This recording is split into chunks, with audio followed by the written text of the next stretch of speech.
आज हमारे पास एक हैंडसेट आया है जिसका मॉडल नंबर है ओप्पो A15। ये हमारे पास आया है डेड कंडीशन में। जब हमने इसको चार्जिंग सप्लाई यूएसबी मीटर के साथ कनेक्ट किया तो वहाँ पर 0.7 मिली एम्पियर का कंजप्शन ले रहा था। मोस्टली इस केस में आपका CPU यूएफएस की प्रॉब्लम्स होती है, लेकिन जब हमने इसको PC के साथ कनेक्ट किया तो वहाँ पर ये पोर्ट बना रहा था। उस कंडीशन में हमने इसको फ्लैश करने का डिसीजन लिया। जब हमने इसको फ्लैश किया तो फ्लैशिंग कंडीशन बिल्कुल फुल कंप्लीट हो गई। उसके बाद भी फ़ोन ऑन नहीं हो रहा था, तो हमने इसका यूएफएस का लॉजिक यूनिट्स का बैकअप लिया। आप CM2 में यूएफएस का जो लॉजिक यूनिट का बैकअप है उसको भी ले सकते हैं। उसके बाद हमने डिसाइड किया कि अब हम इसका यूएफएस जो है उसको निकाल के इसकी हेल्थ वगैरह EasyJet के साथ चेक करेंगे। हेल्थ यूएफएस निकालने के लिए हमने सबसे पहले शील्ड को ड्रिल मशीन से डिस्कनेक्ट किया। उसके बाद क्लास की हेल्प से वहाँ पर शील्ड को हटाया। हटाने के बाद हमने क्विक 2008 से हीटिंग रखा है 360 डिग्री और एयर है 100। हमने इसको यूएफएस को रिमूव किया। यूएफएस रिमूव करने के बाद हम सबसे पहले बोर्ड को क्लीन करेंगे। बोर्ड को क्लीन करने के साथ साथ आपको ध्यान रखना है कि कोई पैड वगैरह डैमेज ना हो और कोई कंपोनेंट्स वहाँ से रिमूव ना हो। इसके लिए आपको पहले इसका टेम्परेचर कम करना है। उसके लिए आपको 138 PPD का यूज करना है। उसके बाद हम यूएफएस को क्लीन करेंगे।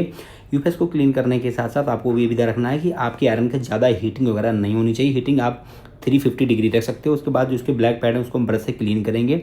और इसको क्लीन करने के बाद सबसे पहले हम यूएफएस को रिवोल्व करेंगे, क्योंकि EasyJet के साथ जब मैं यूज़ करता हूँ तो यूएफएस को रिवोल्व करता हूँ।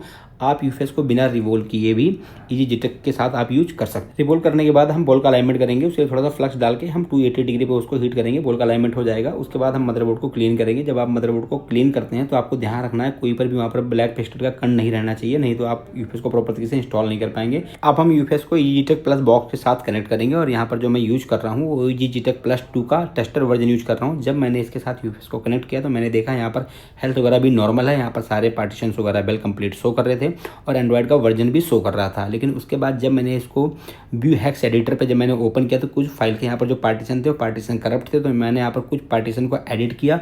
पार्टीशन एडिट करने के बाद मैंने इसको अडेप्टर से रिमूव किया और उसके बाद इसको हम बोर्ड में फिक्स करेंगे। बोर्ड में फिक्स करते टाइम आपको ज़्यादा फ्लक्स यूज नहीं करना है, आपको इस बात का ध्यान रखना है, अदरवाइज आप प्रॉपर तरीके से इंस्टॉल नहीं कर पाएंगे। हीटिंग यहाँ पर रखना है मैंने क्विक 2008 में 330 डिग्री और उसके बाद उसको थोड़ी देर हम सीख करने के बाद थोड़ा सा हल्का सा इसको मूव करेंगे। मूव करने के बाद हमारी यूएफएस यहाँ पर फिक्स हो जाएगी। उसके बाद फिर हमने चार्जिंग सप्लाई में देखा और उसके बाद यहाँ पर हमारा लोगो आ गया और अभी आप देख सकते हैं यहाँ पर जो चार्जिंग एम्पियर है 1.6 ले रहा है। अब हम पावर की प्रेस करके फ़ोन को ऑन करेंगे और आप देख सकते हैं फ़ोन हमारा सेकंड लोगो में आ गया। उसके बाद हम जाएंगे सेटिंग में जाके हम चेक करेंगे इसका सिक्योरिटी और बेसबैंड। यहाँ पर सब कुछ कंप्लीट है। तो मिलते हैं नेक्स्ट वीडियो में। Thank you for everyone. Thank you for